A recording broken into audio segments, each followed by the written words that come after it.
ಎಲ್ಲರಿಗೂ ನಮಸ್ಕಾರ. ಕರ್ನಾಟಕ ಸ್ಯಾಟ್ಸ್ MDM ವೆಬ್ಸೈಟಲ್ಲಿ ಶಾಲೆಗೆ ಸಂಬಂಧಪಟ್ಟ ಹಾಗೆ ಅಡುಗೆಯವರ ಮಾಹಿತಿಯನ್ನು ಅವರ ಬ್ಯಾಂಕ್ ಮತ್ತು ಆಧಾರ್ ಕಾರ್ಡ್ ಸಮೇತವಾಗಿ ನಾವು ಫೀಡ್ ಮಾಡಿದ್ದೀವಿ. ಆದರೂ ಕೂಡ ಬ್ಯಾಂಕ್ ಅಕೌಂಟ್ ಖಾತೆಗೆ ಅವರ ಆಧಾರ್ ಕಾರ್ಡ್ ಲಿಂಕ್ ಆಗಿದೆಯೋ ಇಲ್ವೋ ಅಥವಾ NPCI ಅಪ್ರೂವ್ಡ್ ಆಗಿದೆಯೋ ಇಲ್ವೋ ಅನ್ನೋದನ್ನು ನಾವು MDM ವೆಬ್ಸೈಟಲ್ಲಿ ಚೆಕ್ ಮಾಡ್ಬೋದು. ಸೊ ಕೆಲವೊಂದು ಸಮಯದಲ್ಲಿ NPCI ನಾಟ್ ಅಪ್ರೂವ್ಡ್ ಅಂತ ತೋರಿಸ್ತಾ ಇದೆ. ಸೊ ಇದಕ್ಕೆ ಏನು ಸೊಲ್ಯೂಷನ್ ಅಂತ ಇವತ್ತಿನ ವಿಡಿಯೋದಲ್ಲಿ ನೋಡೋಣ. So welcome back to all of you.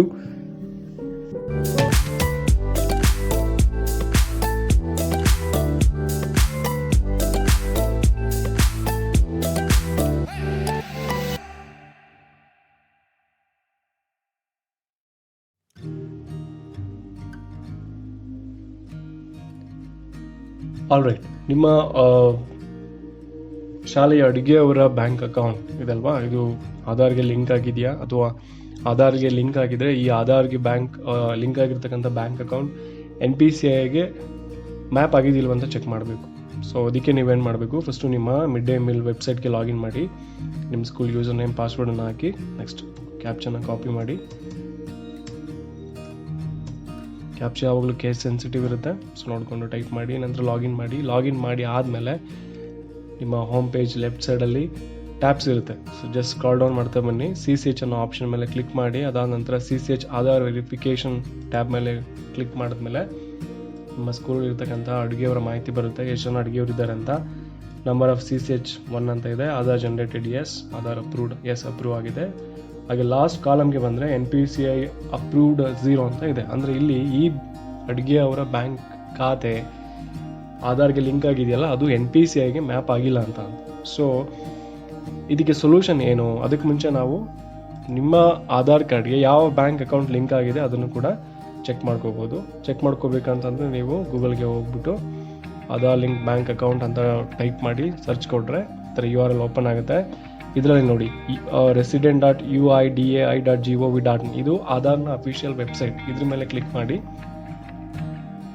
ಮಾಡಿ ಆದರೆ ನಿಮಗೆ ಆಧಾರ್ಗೆ ಲಿಂಕ್ ಆಗಿರ್ತಕ್ಕಂಥ ಬ್ಯಾಂಕ್ ಅಕೌಂಟನ್ನು ಚೆಕ್ ಮಾಡೋಕ್ಕೆ ಈ ಥರ ವಿಂಡೋ ಓಪನ್ ಆಗುತ್ತೆ. ಇಲ್ಲಿ ನೀವು ನಿಮ್ಮ ಆಧಾರ್ ನಂಬರನ್ನು 12 ಡಿಜಿಟ್ ಆಧಾರ್ ನಂಬರನ್ನು ಎಂಟರ್ ಮಾಡಿ,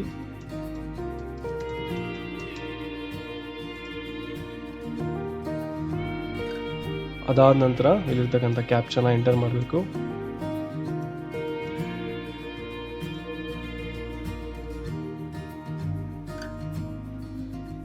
ಕೆಳಗಡೆ ಸೆಂಡ್ OTP ಅಂತ ಇದೆ, ಇದ್ರ ಮೇಲೆ ಕ್ಲಿಕ್ ಮಾಡಿ. ಆಧಾರ್ಗೆ ಲಿಂಕ್ ಆಗಿರ್ತಕ್ಕಂಥ ಮೊಬೈಲ್ ನಂಬರ್ಗೆ OTP ಬರುತ್ತೆ. ಆ OTPಯನ್ನು ನೋಡಿಕೊಂಡು ಎಂಟರ್ OTP ಅನ್ನೋ ಇಲ್ಲಿ ಇದೆ ಅಲ್ವಾ, ಇಲ್ಲಿ ನೀವು ಎಂಟರ್ ಮಾಡಬೇಕು. ಸಬ್ಮಿಟ್ ಕೊಡಿ.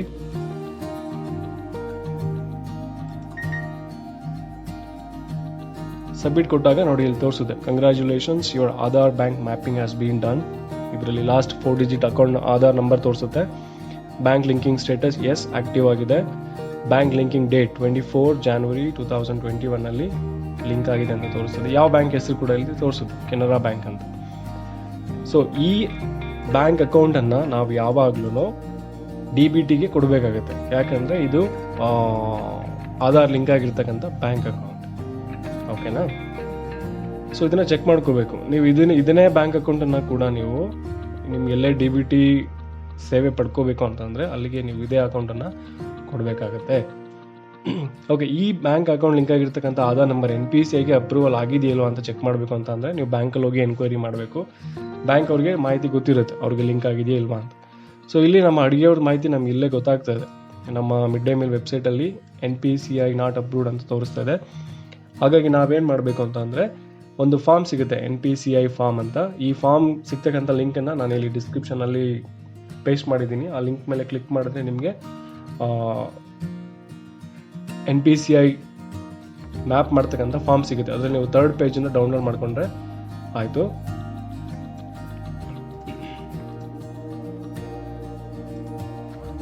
ನೋಡಿ ಇಲ್ಲಿದೆ ನೋಡಿ NPCI ಇದು ಆಧಾರ್ ಸೀಡಿಂಗ್ ಪ್ರಾಸೆಸ್, ಇದ್ರ ಬಗ್ಗೆ ನಿಮಗೆ ಡೀಟೇಲ್ಸ್ ಎಲ್ಲ ಕೊಟ್ಟಿದ್ದಾರೆ, ಓದ್ಕೊಂಡು ಕೂಡ ನೀವು ಅರ್ಥ ಮಾಡ್ಕೋಬೋದು. ನೆಕ್ಸ್ಟ್ ಫೈನಲ್ ಥರ್ಡ್ ಪೇಜ್ಗೆ ಬಂದರೆ application for linking seeding Aadhaar number and receiving DBT benefits into bank account NPCI mapping ಅಂತ ಇದೆ.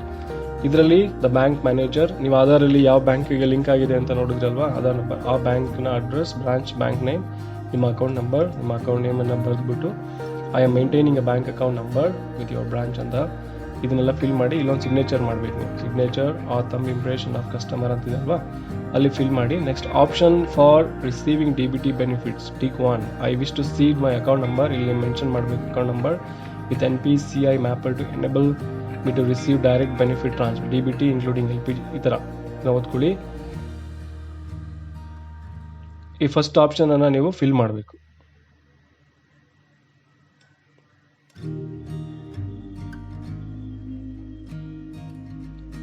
ಒಂದು ವೇಳೆ ನಿಮಗೆ ಆಧಾರ್ಗೆ ಸೀಡ್ ಆಗಿರ್ತಕ್ಕಂಥ ಬ್ಯಾಂಕ್ ಅಕೌಂಟ್ ಬೇಡ ಅಂತಂದರೆ ಇಲ್ಲಿರ್ತಕ್ಕಂಥ ಆಪ್ಷನ್ಸ್ ಇದೆ.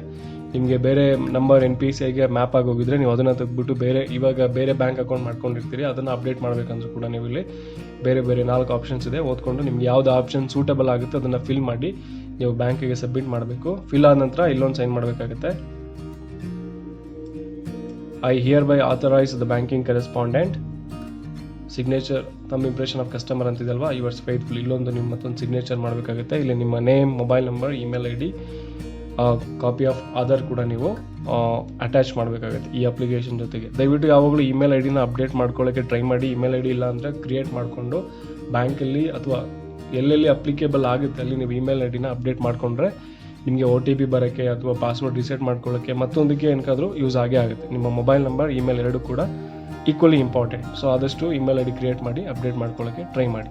ಲಾಸ್ಟಲ್ಲಿ ಇಲ್ಲೊಂದು ಸಿಗ್ನೇಚರ್ ನಿಮ್ಮ ಮಾಡಿಬಿಟ್ಟು ಇದನ್ನು ನೀವು ಬ್ಯಾಂಕಿಗೆ ಸಬ್ಮಿಟ್ ಮಾಡಿದ್ರೆ ಬ್ಯಾಂಕ್ ಅವರು ನಿಮ್ಮ ಆಧಾರ್ಗೆ ಲಿಂಕ್ ಆಗಿರ್ತಕ್ಕಂಥ ಬ್ಯಾಂಕ್ ಅಕೌಂಟ್ NPCIಗೆ ಮ್ಯಾಪ್ ಆಗಿದೆಯೋ ಚೆಕ್ ಮಾಡಿಕೊಂಡು ನಿಮಗೆ ಯಾವ ಅಕೌಂಟ್ ಬೇಕು ಅದನ್ನು ಮ್ಯಾಪ್ ಮಾಡಿ, ಅಂದರೆ ನೀವು ಯಾವ ಬ್ರಾಂಚ್ಗೆ ಹೋಗಿರ್ತೀರಿ ಆ ಬ್ರಾಂಚಲ್ಲಿ ಇರ್ತಕ್ಕಂಥ ನಿಮ್ಮ ಅಕೌಂಟನ್ನು ಮ್ಯಾಪ್ ಮಾಡಿ ಕೊಡ್ತಾರೆ. ಅದಾದ ನಂತರ NPCI ಅಪ್ರೂವಲ್ ಆದಮೇಲೆ ನಿಮಗೆ DBT ನಿಮ್ಮ ಅಕೌಂಟ್ಗೆ ಬರಲಿಕ್ಕೆ ಯಾವುದೇ ರೀತಿಯ ಸಮಸ್ಯೆ ಆಗೋದಿಲ್ಲ. ಸೊ ಈ ವಿಡಿಯೋ ನೋಡಿ ನಿಮಗೆ ಮಾಹಿತಿ ಉಪಯೋಗ ಆಗುತ್ತೆ ಅಂತ ಅಂದ್ಕೊಳ್ತೀನಿ. ಅಗತ್ಯ ಇರ್ತಕ್ಕಂಥ ನಿಮ್ಮ ಗೆಳೆಯರೊಂದಿಗೆ ಕೂಡ ಶೇರ್ ಮಾಡ್ಕೊಳ್ಳಿ. Thank you very much.